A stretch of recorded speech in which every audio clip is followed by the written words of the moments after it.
Hey guys, we're back. This time we're taking a look at another Italian tank for Gale Force 9's Tanks game.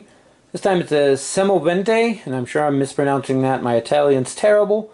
But it's a little bit heavier version of the M1441. With the success of the Stug, the Italians decided to remove the turret and put a much larger gun on. I think it was originally designed to be a mobile artillery piece, but because it was so much more powerful than the M1441s that it was assisting, they ended up using it as a tank destroyer, and it performed pretty well in that role. Anyway, we're going to get in and take a look. There's a look at our assembled and painted model there. It's kind of funny, these became so popular that later on in the war, there were pretty much the majority of all the Italian forces wear this tank. Pretty much the entire model, the lower hull and everything is exactly the same as the M1441. It's even the same kit. And then the difference here is our new turret, which is much more like the Stug. It's got our bigger gun, flat, fixed position there for a tank destroyer. And then that slaps onto the hull pieces in that little hole there. I'm still working on a way to see if I can magnetize it so you can switch back and forth, because the kit does come with parts for both. So we have our card here for the Semovente 7518. 13 points makes it a little more expensive than the standard M1441, but you get a lot bigger gun out of it. Your initiative does go down a little here. You only have a 5 now. The 4 damage, though, is a upgrade. Put you right in mid-range for damage. 0 armor still on these. 4 hit points. We have Semovente here as the special rule, which is the ability for Italians. In which, while you're within a measuring arrow of 2 friendly Italian tanks, you get +1 to your armor. And then they talk about down here is a little bit of fluff about the 75mm gun being fitted on there.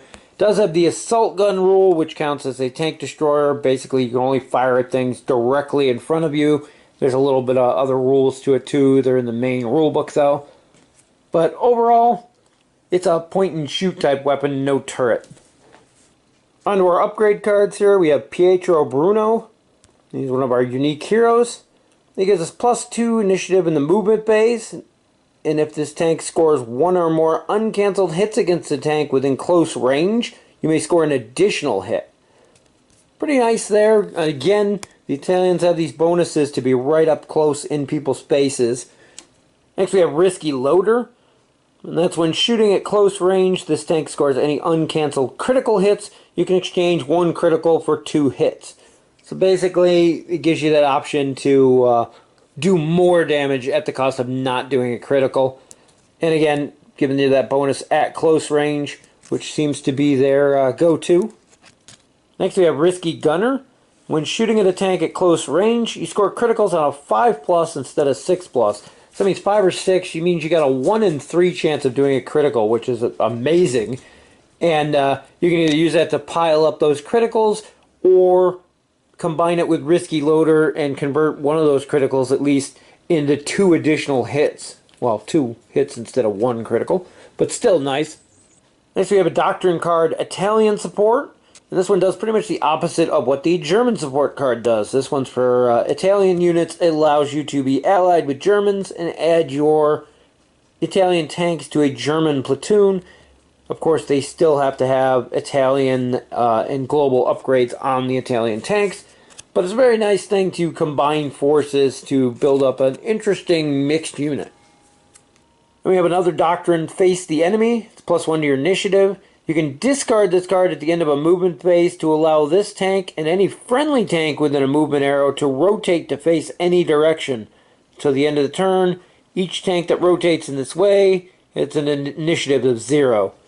This one helps in the fact that if you're using them as tank destroyers and you get into a bad position, maybe your enemy's moved out of your firing arc, you can reposition to make sure that you have shots to make. The downside to it is you're dropping that initiative to 0, so you have to keep that in mind. Next we have an ammo upgrade. This one's Effetto Pronto. Sure I mispronounced because I'm terrible at Italian. But you can discard this to gain +1 damage. It's basically a high explosive anti-tank round, which it says in the fluff text there. Always nice to have to get that extra little bit of damage in. And finally here we have an equipment card, Local Wine. Discard this card to reroll any one die roll made by this tank. And that's pretty much a 1.1 shot to reroll a, maybe you made a critical miss, or you needed that armor to block something, or you needed that hit to do damage. Rerolls are always nice. Onto the actual spruce here, and you see it's a small single sheet. This is the exact same model that was in the M1441. We have our tracks there, and then the very strange lower hull, and then the front and rear hull that's connected by the little bar there. We have our barrel options as well as some fuel tanks there. Some extra hatches and little bits here. Wheels, some stowage. And on the bottom part here, we've got a upper hull and turret if you wanted to build it into the M1441, or the flat tank destroyer upper hull here to build it into the Semovente. So there's a look at our completed Semovente, and really does remind me a lot of the Stug in his design. And the nice thing is these do have little tabs on here, so you can kind of snap this in place. And there's little tabs there on the bottom, so you can swap out that turret, the whole assembly, and replace it with the one from the M1441. So you have that as an option too if you want to switch back and forth. Pretty neat little thing. They snap on there pretty good. There's a little bit of a gap there in the front,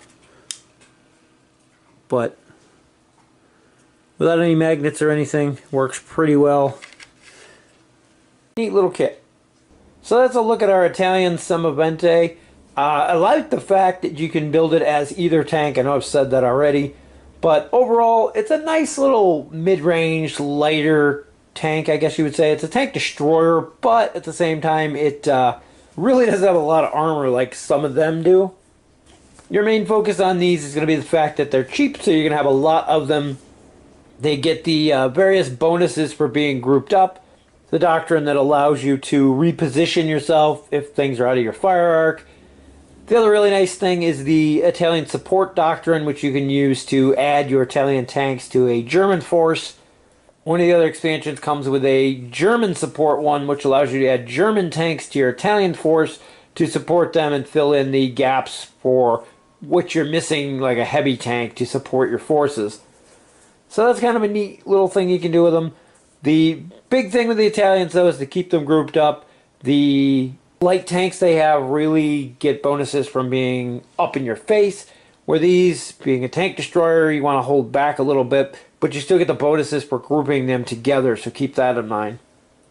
Overall, though, it looks like a pretty solid light tank destroyer with a decent gun. You got that extra ammo that allows you to do the 1 extra damage, so you're looking at a 5 damage weapon for at least 1 shot there.